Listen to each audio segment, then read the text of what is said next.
Afternoon once again, colleagues. I think we can start now. I know that there are other people who are still joining us. Ladies and gentlemen, my name is David Mandaha. I am the Media Relations Manager here at the CSIR. So today I'll be directing this program. Let me first welcome you this afternoon to our last media briefing for this year, 2021. I would also like to welcome the CSIR staff members who are joining us here today. Some of them are joining us in this platform, and others are using our social media platform, including the YouTube channel. Ladies and gentlemen, let me also welcome our special guests, the media, who are also joining us on both this platform, Teams and YouTube. Welcome, ladies and gentlemen from the media. The fight against HIV and AIDS started many years ago, decades and decades ago, 40 years ago. And research organizations, including government across the world, dedicated their resources to fight these diseases. So the CSIR is also committed to touching life through innovation. Hence, we call you here today to share with you some of the work that we are doing here at the CSIR with regards to the research work that we are doing in the HIV/AIDS and also TB. So our researchers here today are going to share some of the impact of the research work that they have been working on for the past couple of years. This includes a CSIR-developed point of care diagnosis for testing HIV and TB. And we also share some of the work that we are doing with regards to the HIV antibody production. So the researchers here at the CSIR are using some of the plants that they will share with you to develop HIV antibodies. So ladies and gentlemen, I'm not the one who is going to do the talking. So I've got two researchers who will be sharing with you some of the research work. This is how things are going to unfold. So we'll allow our researcher, Dr. Advaita Singh, who will be sharing information around the HIV antibody. He will be the one starting the presentation. And then immediately after Advaita, we will have our lab technician, who is Nkanyeni Malachi. So she will focus on the point of care. And immediately after that, we will then take the question from the media, including everyone who is joining us today. So let me not waste time and hand over to Dr. Singh for the presentation. Thank you so much. Thank you very much. Let me just share my screen and start the presentation. Everybody, rather good afternoon. I am Dr. Advaita Singh, a researcher from the CSIR. I'll be presenting the plant-based production of highly potent anti-HIV antibodies. Take a different approach with this presentation. At the beginning of any presentation, one would introduce the virus that is causing a particular disease, but I thought we would look at the significance of 2021 in the AIDS pandemic. It's been 40 years since the first cases, and it's been 25 years since the establishment of UNAIDS. Now, though significant progress has been made in the control of the AIDS pandemic, the target was to aim around 500,000 or less infections per year. However, if we look at the current stats for today, there are 37.7 million people living with HIV and AIDS. Of those people, 10.2 million do not have access to treatment for this virus. Now, I mentioned that the target for 2020 was around 500,000 people, but for new infections. But we have, as per the stats for 2020, 1.5 million new infections. And sub-Saharan Africa remains the most affected region in the world, with the global deaths for AIDS being around 680,000. Now, there are actually, if the AIDS pandemic was not hard enough, there were other challenges amidst the COVID-19 pandemic, where you had HIV testing and referrals to ARV therapy, which were badly affected during this pandemic. The Global Fund to Fight AIDS, Tuberculosis, and Malaria reported a decline of HIV testing by 41%, and referrals for diagnosis and treatment declined by 37% during the first lockdown. Now, these are global figures, and this is the 2020 data compared to that of the 2019 data. If you look at our own figures, KwaZulu-Natal is so to say, the most hard-hit area in sub-Saharan Africa, in which there was reported 48% drop in testing after the first national lockdown, as was imposed in April 2020, and fewer new diagnoses and a markdown in the treatment initiation. Of course, this is due to either community healthcare workers being shifted to the test from HIV testing to COVID-19 symptom screening. But what is also important to note is that people living with HIV and AIDS have a heightened risk of hospitalization and poorer clinical outcomes when it comes to SARS-CoV-2 infections. So as a result, not many of them would want to leave their houses during this lockdown period. Now, a few points of reflection. Though sub-Saharan Africa remains the most hard hit with the AIDS pandemic, there are many driving factors of that. You have many levels of inequality, such as your poverty and sexual orientation, for example, but gender inequality remains a challenge. Women account for nearly half of all people living with HIV worldwide. And in sub-Saharan Africa, females are 2 to 3 times more likely to be infected than males. And we can see this reflected by this graph, where we sort of start off with almost equal percentages, and we can see the shift when it comes to females as they sort of progress in age and reach an age where they become sexually active. Now, there are risk factors that are embedded in the social relations and economic realities of these societies, and these include unequal gender relations and unequal access to resources, assets, income opportunities, and social powers. It's prudent that we develop approaches to empower females to protect themselves, such as the use of pre-prophylaxis vaccines, and in also doing so, enhance local pharmaceutical manufacturing to ensure that the cost of these vaccines are as low as possible.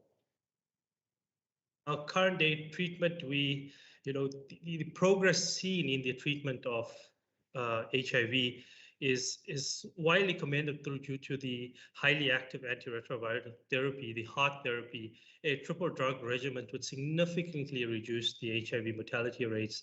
Now, these are a combination of the drugs which are mentioned above here, but the challenge is that in some patients, there are numerous side effects which affect the quality of these patients' lives. And as a result, moving to the next generation of treatments, you may want to look at those which are less harsh on the quality of the patient's lives. And an alternative or a complement to these are broadly neutralizing antibodies. So this is a figurative or graphical representative of an antibody structure. And what these antibodies are able to do is neutralize, or if I may say in layman's terms, to attack multiple virus strains by targeting a specific region of the virus. So these antibodies are highly specific for these particular strains of the virus. Now, these broadly neutralizing antibodies, and I'll just refer to them as antibodies as we progress in this presentation. We had the first generation, and here are some of the names that are listed below, and these were generated in lab through a technique known as phage display. The challenge with these is that, though you have different subtypes of the HIV virus, the A, B, and C, they can be further divided into different strains as a result of mutations.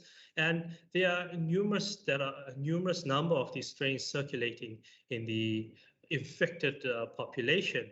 Now, the challenge with this first generation is that it was not effective against a wide variety of strains and required a high quantity or high dosage. That's what led to the second generation, which had enhanced potency, meaning it was more effective against a wider variety or wider amount of strains of HIV-1 isolates. Now, these are just a few examples that are listed. Now, these antibodies, the second generation of antibodies, were isolated from the bloodstream of infected individuals. You have certain individuals which are able to go through their whole life with maintaining very low levels of this virus, and we're able to isolate the sort of genetic material for these and are able to produce them at a lab, in a lab environment. So one such example is the CAP256 antibodies. There was a Caprisa study which was held in Vulindlela in KwaZulu-Natal, which studied the acute infectious study, which were a group of women were theoretically at higher risk of HIV acquisition. Now, these were 8-year-olds or older and were self-identified sex workers or reported having 3 or more sexual partners in 3 months prior to the recruitment. In one patient from the study known as patient CAP256, the antibody lineage known as CAP256, which is designated her name, given in the study due to keeping her anonymous, was the CAP256 VRC26 antibodies. And it was initially found that she had 12 antibodies that were isolated from her bloodstream, of which antibody 8 and 9 was shown to be the most effective at neutralizing these HIV-1 isolates. Later on in the study, it was found that she had produced a further 21 broadly neutralizing antibodies, of which antibody 25. Just for convenience sake, because these are long names, I'll just refer to them as antibody 8, 9, and 25 as we progress with the presentation. So what is particularly important about this antibody is that it targets the outer spikes of the HIV-1 virus. This is the GP120 glycoprotein and is exceptionally potent against subtypes A and C strains, which are the main circulating strains within South Africa. What is particularly important, and this graphic may explain it, is that this region sort of acts, if I may say, arms that hold onto the virus to sort of remove it from the bloodstream. So at this edge, you have a modification known as a tyrosine sulfation, which leads to increased activity and is characteristic of these type of antibodies, the removal of which, as seen with other antibodies which target this GP120 envelope, leads to significant binding, meaning it's not able to hold the virus as tightly as it would if it had it. So it's all good and well that, you know, a certain patient is able to produce these antibodies to protect themselves, but how do we translate these antibodies to protect, you know, all the individuals that are infected with HIV and AIDS? And this brings us to the production platform for producing broadly neutralizing antibodies.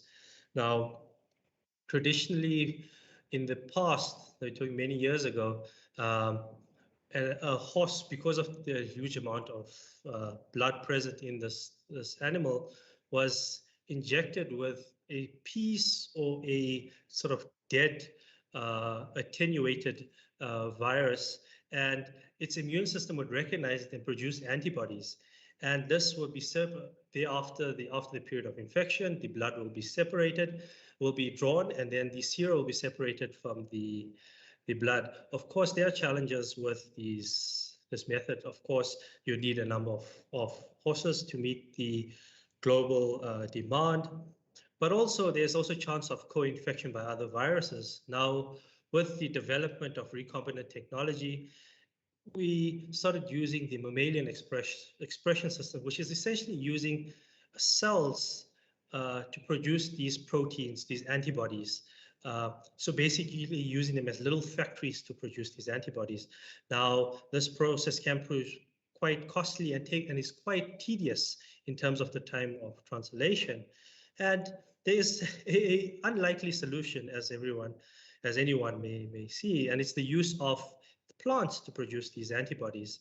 And we use a technique known as agroinfiltration. Now, just to introduce the plant which we use, it's got a technical name which is known as Nicotiana benthamiana, but it is a cousin to the tobacco plant which is used for cigarettes. Now, you'd think that something so bad could be used for something so good, but it's not to worry that this plant has a lower tobacco content than that of which is used for cigarettes. Now, how would we go about producing these antibodies in plants?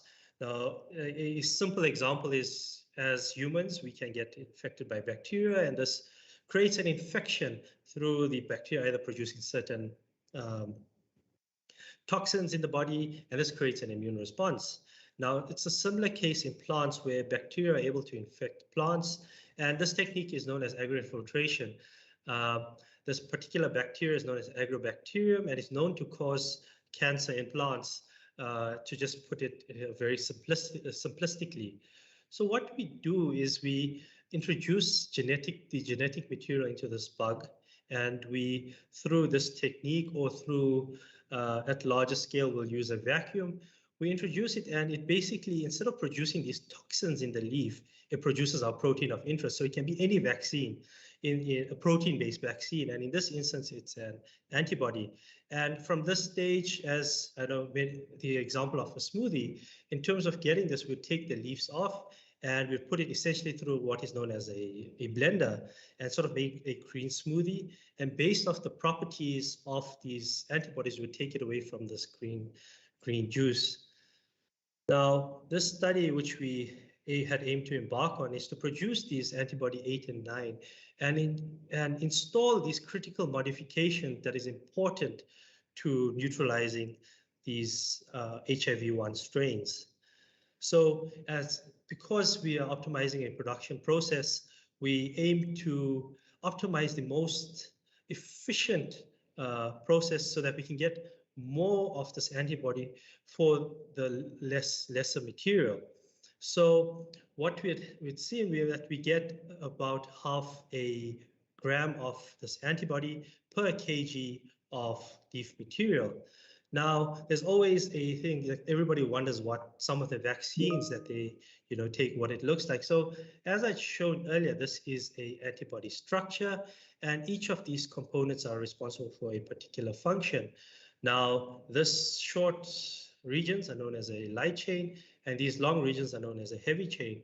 And in any study which we do, we always have a reference point in which we sort of what may be known as a positive control to compare it to show that what we are producing or what we're doing is at an equivalent level of the positive control.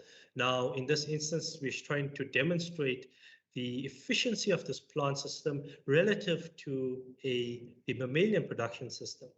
So these bands that are here are so to say, the reference point, and in each of these points with antibody 8 and 9, we're able to match them adequately. So these long chains over here are actually shown here, and these these shorter chains are shown over here. Now, when you combine it and it forms this fully folded structure, it is these structures over here. So we're able to visualize these antibodies. Now, as I mentioned, we always want to refer back to a reference point, and these are actually a true representative of what these sort of antibody structures look like. The previous images were just graphical representations. So these are essentially little, it almost looks like ribbons, and this is known as a ribbon structure. And each of the way these subunits, these portions interact with one another, it gives a characteristic graph. So it's not important to know what the characteristic graph is for each of these antibodies or different types of proteins, but what is important in this instance is that we're able to match our reference point and show that this plant system is able to produce these antibodies that are equivalent structure to our reference point. And I had mentioned that these antibodies have two critical modifications. The first being the glycosylation, which is at the edge of these antibody structures, as you can see in this image. Now, I mentioned that these arms interact with the virus, so to sort of, if I may use it, hold on to the virus, so to remove it from the bloodstream, if I may say. But what happens to that virus thereafter? You'll just have a whole lot of antibodies holding this virus. So this region is responsible for creating or activating a chain of events which allows for this antibody to be, this virus to be destroyed. And what we'd hope to achieve is a uniform glycosylation platform. So we'd want all these chains, these long chains, to have these sort of structures. And we see that in the plant system, we're able to get that consistently, as seen here, whereas the positive or reference control has a number of these different structures. And in summary, why this is actually important is that if you have the uniform structures, you have enhanced is what is known as effector function. So it's able to get rid of this virus more efficiently. The other modification, which was particularly important, is the sulfation modification, which essentially occurs in, if I may say, these arms of this antibody. So the presence of it allows it to hold onto the virus tightly to enable it to be removed from the bloodstream. And we've shown that we're able to successfully to install this modification in the plant-produced variants. Now, if there's anything that you want to remember from this presentation, I know there was a lot of technical data and stuff, and if there's anything that you want to take home from this entire presentation is the next few slides. It simply comes down to this, sort of how well does these antibodies work against the virus. Now, how you'd read this table is it's the amount of antibody that's required to neutralize or to bind or hold on to 50% of the virus that is present in the well. So these are lab-based experiments. And the closer to zero that these values are, the more effective it is against the different strains. Now, if this value is greater than 50, it means that it's not as effective against this particular strain.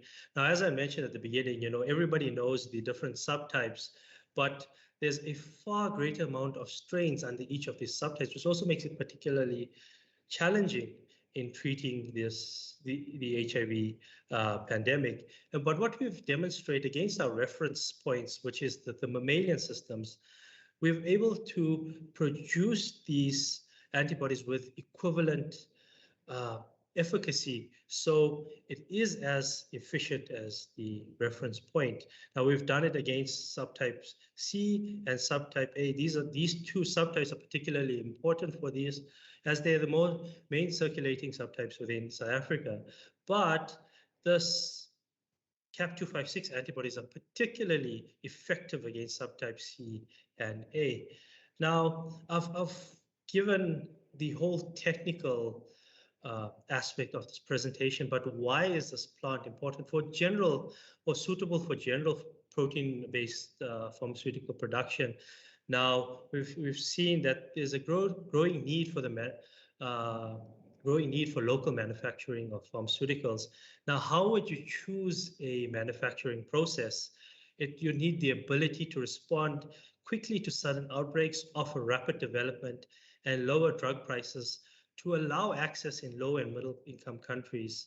Now, I keep using the example of biodiesel. It's when you had, the sort of when biodiesel was introduced to the world, a whole lot of corn farmers had moved to that sort of field and compromised our food chain. Now, the sort of tobacco, the cousin to the tobacco plant, which we use, is a non-food crop. And in doing so, we are not compromising current food chains. We're able to, through our technology, through the use of the bacteria that infects the plant, we're able to easily scale up in a highly flexible manner. And how you'd scale up is that one plant can be considered a bioreactor to produce a particular vaccine. Now, how would you scale up? You just simply have more plants. And it's particularly cheap because you use an inexpensive nutrient solution and light, whereas compared to your traditional sort of the reference point I kept referring to, which requires incremental scale up and optimization at each stage. Now, this can be quite costly and can take up to 6 months in instances where there's a sudden breakout of a disease. But I think in a context of sub-Saharan Africa and South Africa in particular, is that there's a 15% saving in the initial capital that is required to produce vaccines with this method. Now, in conclusion, we've been able to demonstrate the efficient production of these Cap256 antibodies, which are highly potent against a number of HIV-1 strains, and they have equivalent neutralization as opposed to the positive, the reference point counterparts. Now, the study also paves the way to preclinical trials or animal trials to determine the potential of these antibodies for treatment or passive immunization against HIV and AIDS. Now, in conclusion, I'd like to thank the funders of these projects, the Department of Science and Innovation, the South African Medical Research Council through the SHIP program, and the CSIR. And I think I can't take all the credit for this work. This work is purely made possible through the collaboration of not only individuals in the CSIR, but through multiple local and international institutions. And it's an example of what working together can do in fighting the HIV pandemic. And with that, I'd like to thank you for your time and listening to my presentation. Thank you.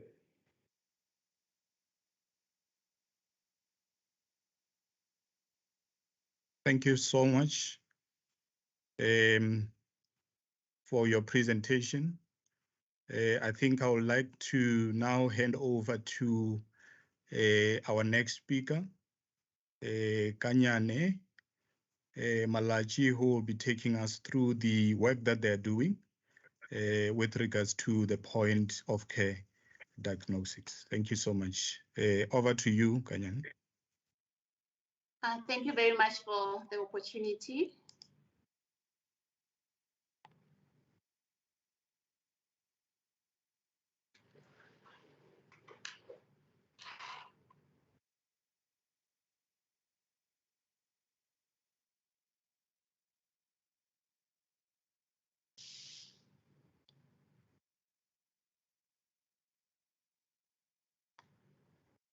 Still waiting for the presentation to load.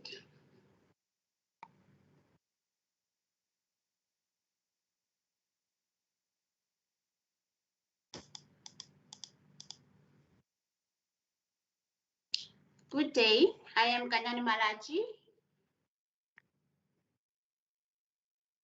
I'm Kanyane Malachi, and my presentation is on multiplex point of care diagnostic test for HIV and TB.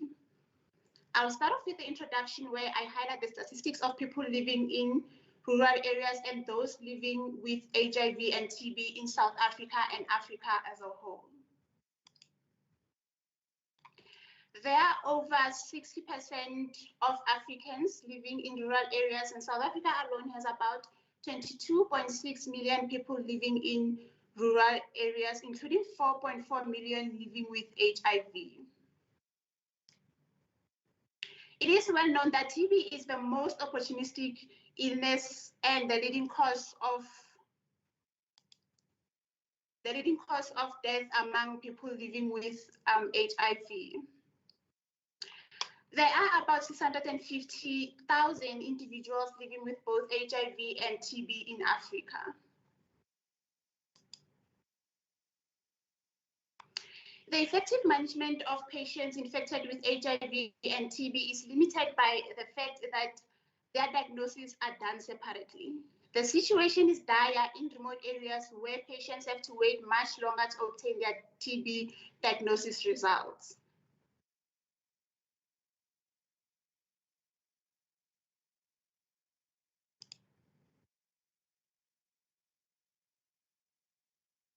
There are tests currently available for HIV and TB diagnosis, and I'll discuss those in the next few slides, particularly those for TB.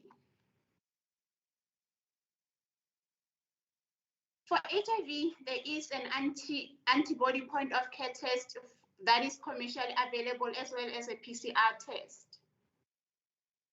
TB has a number of diagnosis methods used, such as acid-fast bacillus smear microscopy, which has a low sensitivity as it requires 5,000 or more bacilli per ml of sputum, and sputum in HIV-infected individuals is low, therefore making it challenging to detect HIV-infected individuals. The test can also give false positive results as it cannot differentiate between mycobacterial tuberculosis as well as other mycobacteria. Another test for TB diagnosis is the culture method, which has a long turnaround time as mycobacteria takes long to grow, and it also requires highly trained technicians. The other is LF-LAM, which is the only point of care assay for TB diagnosis. However, it is endorsed for hospitalized patients with advanced AIDS. Other methods for TB diagnosis are gene expert, X-ray imaging, line probe assay, as well as MATI, which is still under development. Overall, the current TB diagnostic techniques are expensive as they require sophisticated equipment as well as highly trained personnel.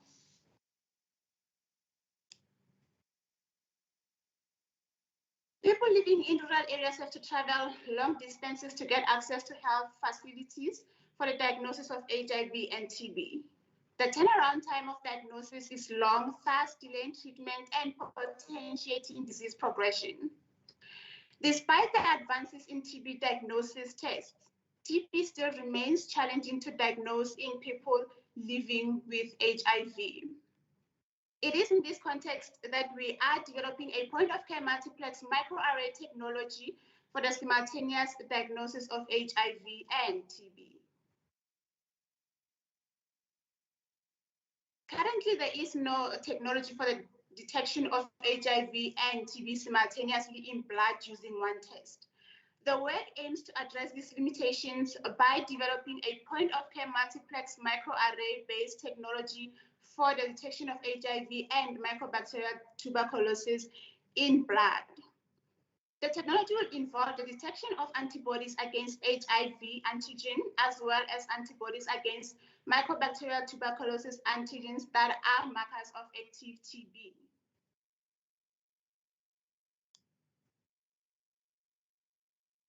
The advantages of our technology involves the fact that it is fast, inexpensive, and it does not require highly trained technicians or laboratory infrastructure.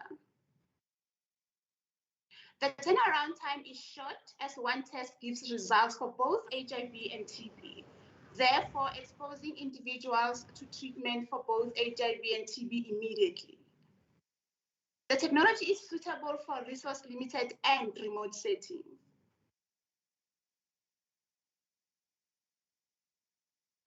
This technology will be complemented by the development of a portable battery-powered fluorescence reader for the detection of antibodies against HIV and TB antigens at point of care in blood.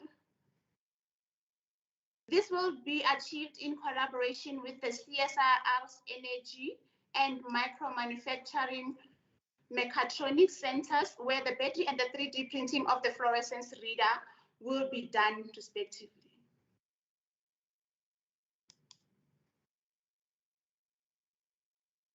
This is just a head-to-head comparison between our technology and the current TB diagnosis test, with the main difference being that our technology detects HIV and TB in one test, is sensitive, fast, and does not require highly trained personnel and sophisticated equipment. Therefore, it can be used at point of care in remote areas.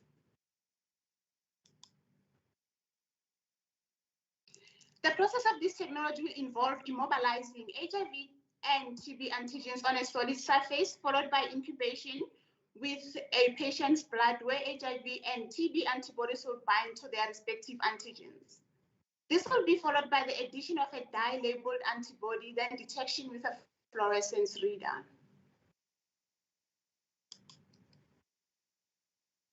These are some of the results that we obtained in the lab, where the first two horizontal spots represents the reaction between TB antigens and antibodies, while this spot here represents the reaction between an HIV antigen as well as an HIV antibody. The blank space is the negative control, where no HIV and TB antigens were spotted. The presence of fluorescence indicates the presence of disease. Therefore, a slide that looks like this, when a patient's blood is passed through during testing, shows that an individual is infected with both HIV and TB.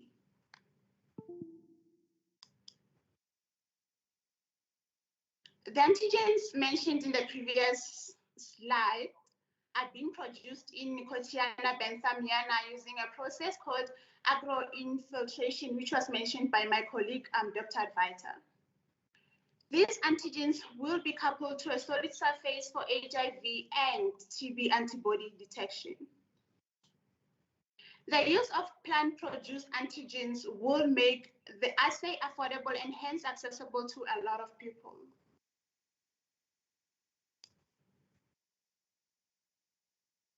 All people living with HIV have to be screened for TB, and those living with TB should be tested for HIV. The benefits of this technology is that individuals living in rural areas can be diagnosed with HIV and TB at point of care using one test in blood.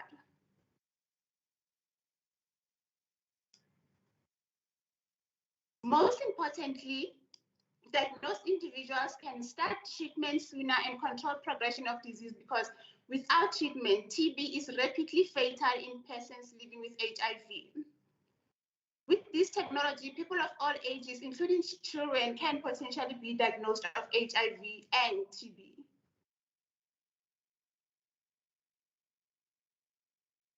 In conclusion, there is no assay for the diagnosis of HIV and TB infection simultaneously using one test in blood.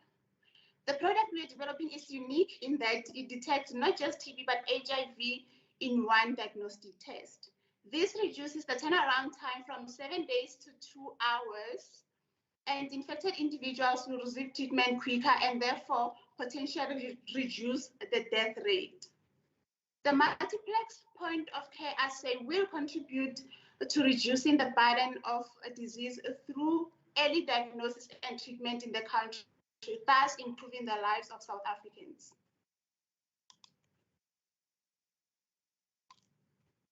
Though the focus of this work is on HIV and TB, the technology can, in theory, detect 4,000 biological markers, which means one can detect 4,000 diseases simultaneously. In future, we are planning on adapting the technology for communicable diseases such as COVID-19, as well as non-communicable diseases such as diabetes. The technology reduces the cost of diagnosing illness that will result if the diseases are diagnosed separately. This is the end of my presentation. Thank you very much for the opportunity. Thank you very much, Advaita and Nkanyani, for those two beautiful presentations. And when I look at it, I think this is really groundbreaking. If we can have one technology that will be able to detect a number of diseases. That will save a lot of money for South Africans, and I think it will also assist those that are in the rural areas indeed. So now I think I would like to open the floor for any question, and then we'll then allow our researchers to answer those questions. By the way, Kanyani is also accompanied by Dr. Alexandra, who is also working very closely with her. So he should be able to assist in terms of answering some of the questions around that technology. My colleague Hauhelo will also assist me if there are any other questions on the chat box, but I don't see any hand. If there are any questions, let me see by a show of hand.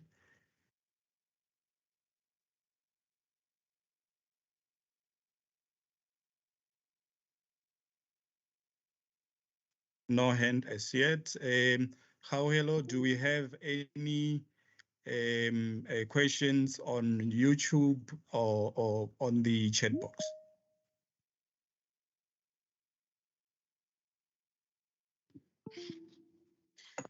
Hi, David. We currently do not have anything in this chat box or on YouTube as well. Okay. Any questions, colleagues, before we close the session?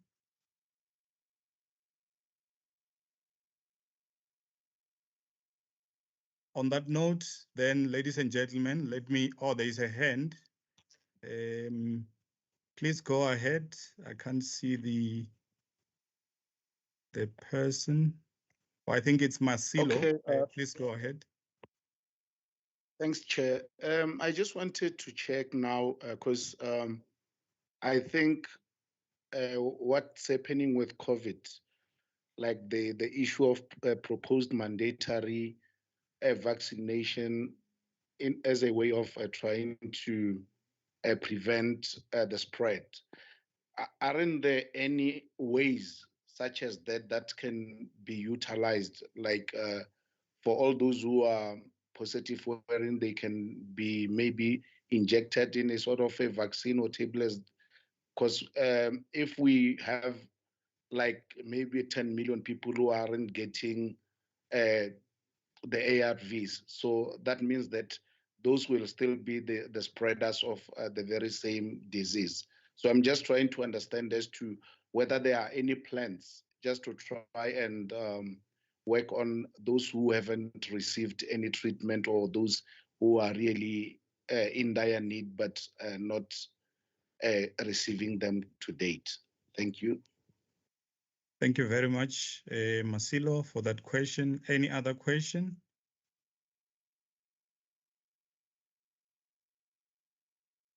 There is a hand, I think. Fezile, please go ahead. Thank you, Chair. My question is directed to the first speaker. How much production should this is required? Should this be deemed very effective through clinical trials? Are you looking at? If you're saying you're producing less than 500 milligrams per kg right now, looking into manufacturing, what sort of numbers are you looking at? Thank you. Thank you so much, Fezile. I'm still allowing questions so that our speakers can tackle all of them. Thank you so much. Advaita, maybe you can tackle the two of them, and then if there is a need for other colleagues to jump in, please do indicate. Thank you. Thank you for that. I think to start with the first question regarding, the sort of mandatory there's no vaccine for HIV and AIDS right now. Most of it is through small drug therapy. So your tablets, which are taken in a combination of three drugs. So just as a matter of comparing stats to the previous years. So when you normally are busy in this field, you sort of look at the stats each year and is there any progress? So in 2019, 12 million people didn't have access to ARV treatment. Now this has reduced. Yes, it's progress. It's incremental progress, but there's also progress nonetheless. We are, we hope to get to a stage where we are able to provide medication to everyone. But there's also a challenge, whether it's only unique to South Africa or other parts. You have instances where people go to the clinic and it's a trust-based system. It's that you take these ARVs from your doctor or the nurse that's treating you, and it's an individual initiative to take that medication. We have instances where people are not taking that medication, so it's a multi-tiered problem. Or you also have instances where ARVs go missing or drugs go missing. So it's a multi-leveled issue, but there is progress nonetheless. And regarding the second question, in terms of production, the levels that we're getting is comparable to that of the mammalian system. But in terms of how much we need, so like I said in the presentation, the scaling up requires more plants. So that figure we've accounted statistics in it when done at the lab scale. So when we upscale, it's just a matter of more plants. So that number should be within the same region. But in terms of the dosing and how much is actually needed, that's what forms part of the further studies. I cannot give you that figure right now. So yes, maybe when it comes to the dosing, that would give some indication. But what we can say is that I presented two antibodies, but in the initial slides I mentioned 25, antibody 25. That antibody has moved. The mammalian version, sort of the positive control version, as I mentioned, has moved by a study by Caprisa to the next stage of study, sort of the preclinical mammalian studies. And whether that number translates, we yet to discover. Thank you. I see Alex hand there. Please go ahead, Alex. I'm sure you would want to respond to some of the questions. Thanks, Chair. I mean, it's basically to add to what Brigitte has presented.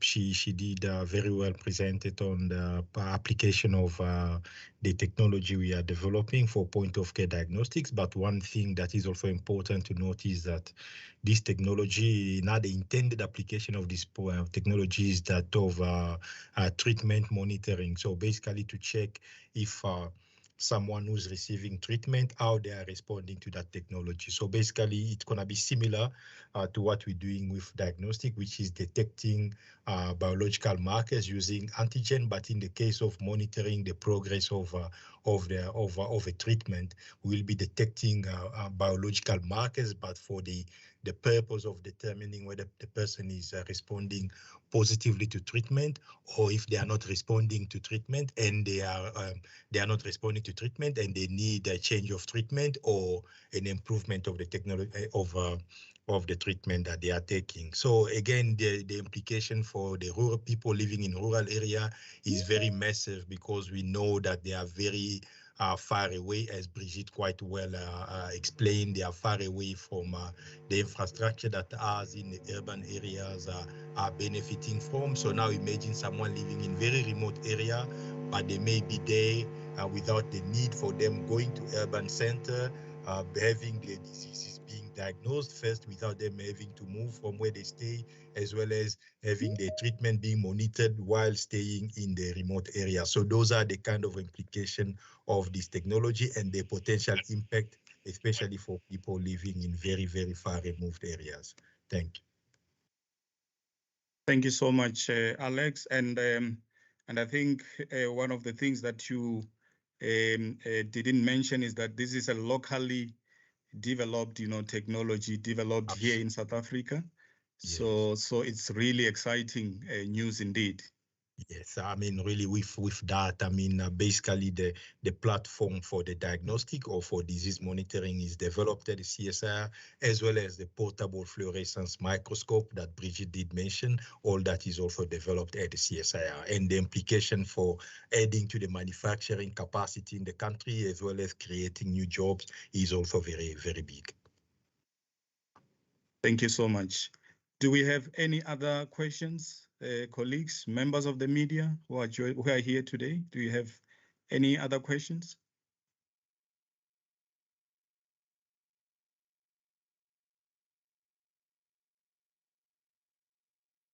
I don't see any hand. So, okay, I think there's a follow-up from Masilo. Please go ahead.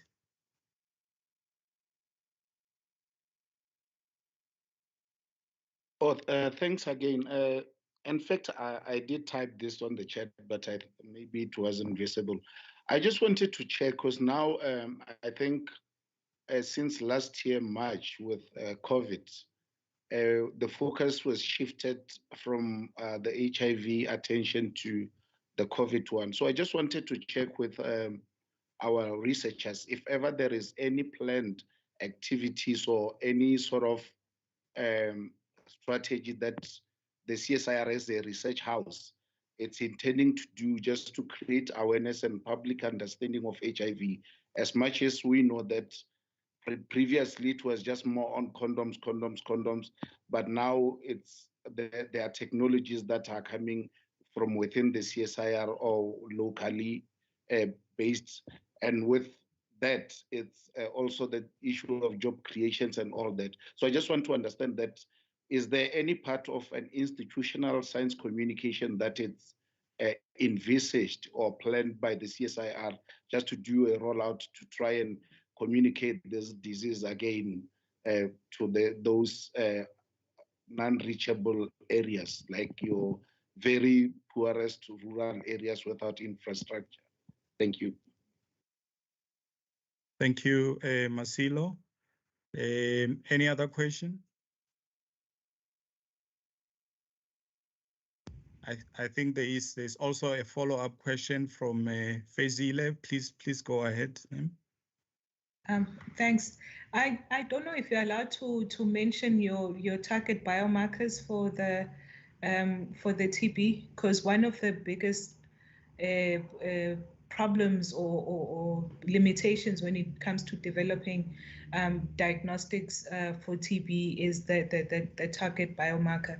So if you're looking at blood, do you have an idea what you're looking at? Because LAM, obviously, we know in the TB space is one of the worst things when it comes to specificity that you can try and target. Thanks. That is if you are able to answer, but it's fine if you're not.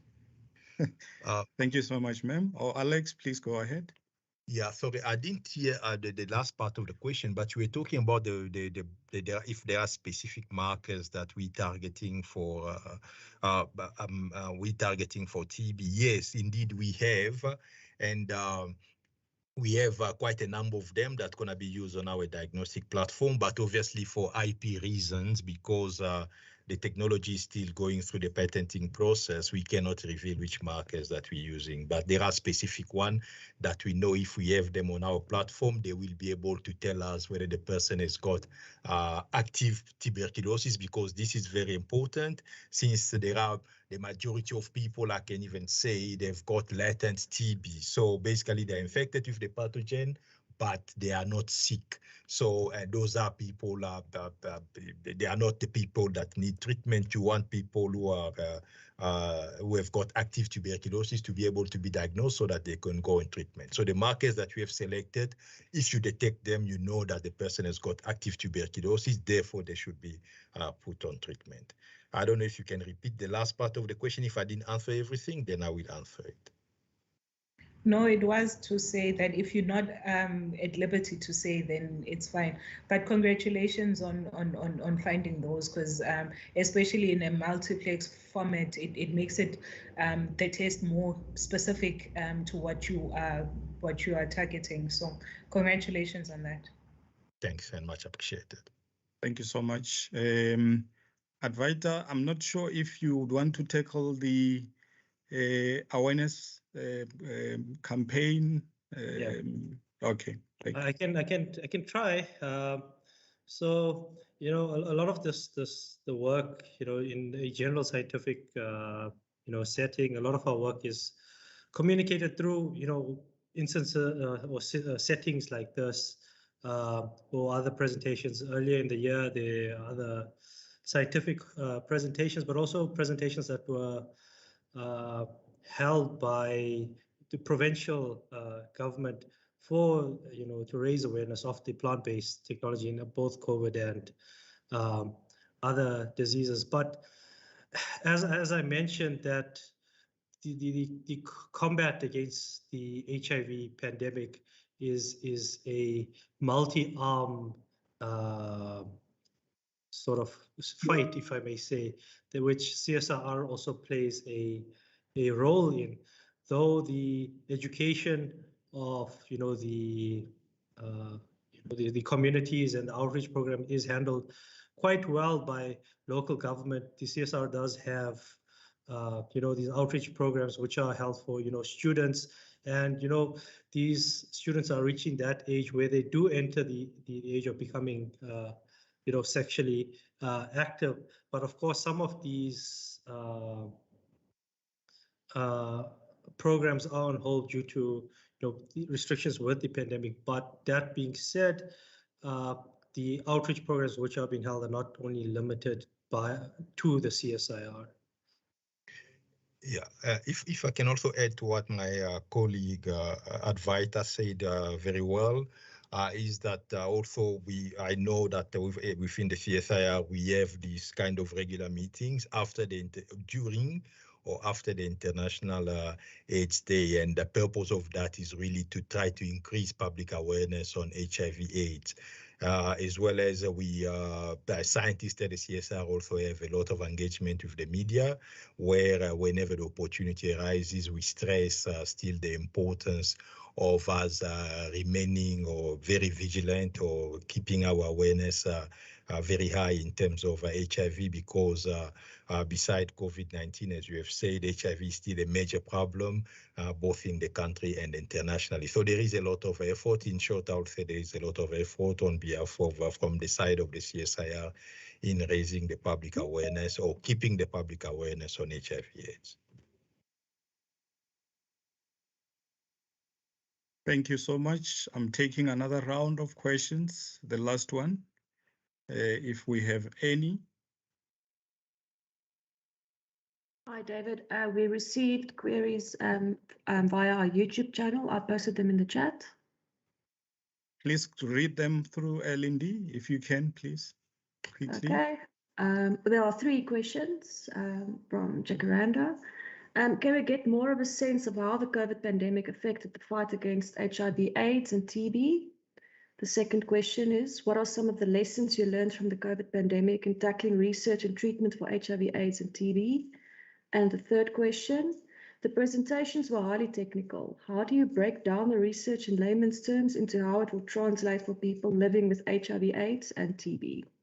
Thank you. Over to you, colleagues.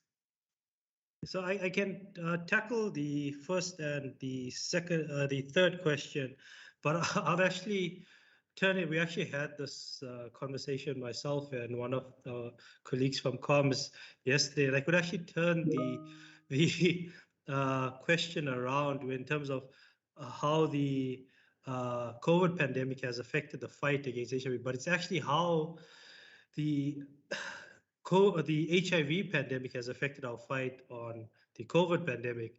There's a lot of lessons have been learned in terms of the protection of certain IP when it comes to vaccines and stuff. And with the COVID pandemic, that has been waived. So it's actually the other way around.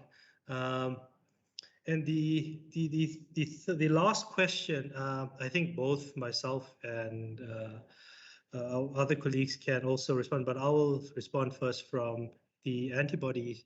So essentially, what we the research we've done, and the ultimate aim is to produce a low-cost vaccine which can be used together or alone for either as a vaccine or a pre-exposure vaccine or post-exposure vaccine against HIV and AIDS.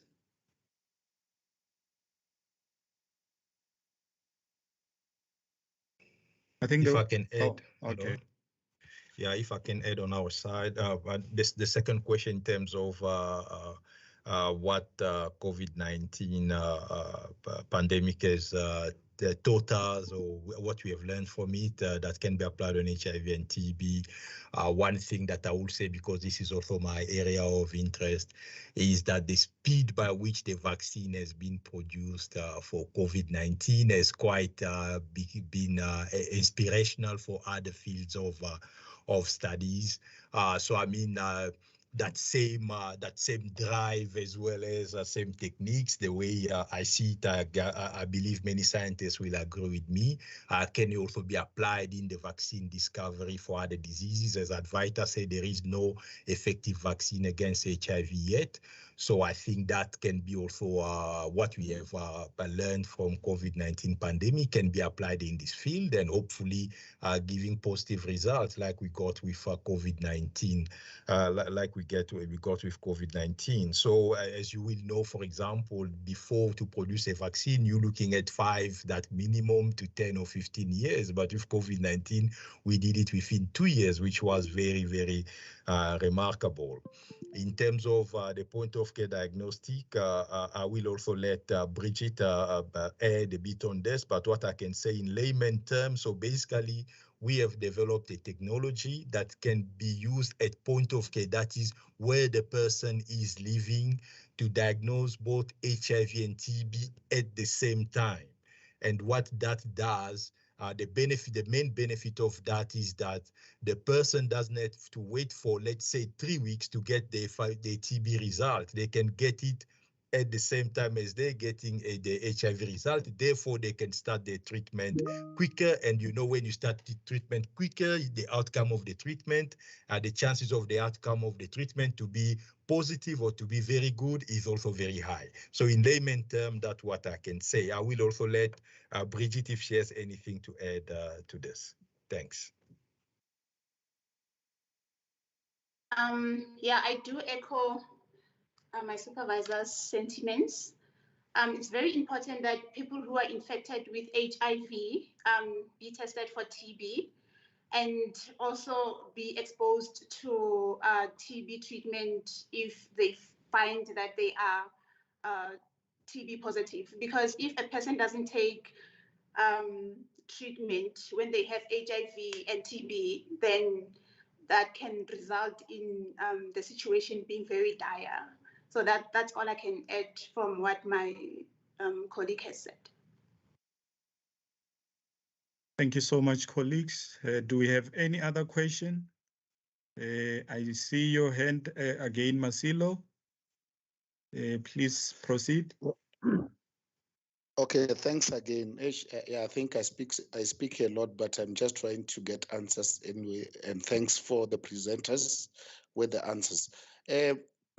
This one I want to ask Alex, because I did mention the speed on which the vaccine for COVID was found versus the 4 decades of the existence of HIV, in which scientific trials and findings are still in the process. I just want to understand if the 2 year or the few months that the vaccine was discovered, didn't it maybe compromise the ethics of how the process in which a vaccine has to be found, like your scientific processes and the clinical tests? And then while still on that, I just want to check again if I will refer this back to Prof. Karim when he was saying that he doesn't even know what will happen to people who have been vaccinated in 6 months' time. So I'm thinking that maybe that question also emanates, or it's informed by the fact that the vaccine was quickly done without prior test being done to maybe animals, like the use of the horse that I saw, which makes it difficult for them to envisage what will happen in a long run. Like now, we also already, people have to take boosters because they have been vaccinated, but they are getting infected. So I think maybe the duration, it's compromising the test. And maybe if you can just share as to how did they come about that in such a small duration of time versus what the work that you guys are doing now, which is making a promises, but for a long run. Thank you. Yeah, I mean, that is... maybe before Alex, respond, I would like to also indicate that the team that is here is actually dealing with mostly HIV and AIDS and TB, but I'll allow Alex to respond. But if they don't have, a direct answer to your question, then obviously we'll refer you to the experts who are actually working very closely with the COVID-19. I just wanted to indicate that, yeah. Alex? Yeah, thanks a lot, Chair. And one thing I have to say, we're doing a lot of COVID-19 research as well. And some of our research is even going into the COVID-19 vaccine research, as well as the group is very big, and we have many scientists doing different things. And I would say the ethics question is a very excellent one. And I would tell you that no ethics rules, as far as we know, were broken to produce COVID-19 vaccine. The only thing that happened is that there have been acceleration because there were many resources mobilized to find this vaccine. As you know, this disease was spreading, and is still spreading very fast and affecting many countries in the world. Now you can imagine that there were many people, both in the private and public sectors, mobilized to try to find the vaccine. That's why you saw many things being accelerated. But that is not breaking the step. It's simply accelerating the step while following all the steps until the discovery of the vaccine. In terms of what you said about Prof. Karim, I didn't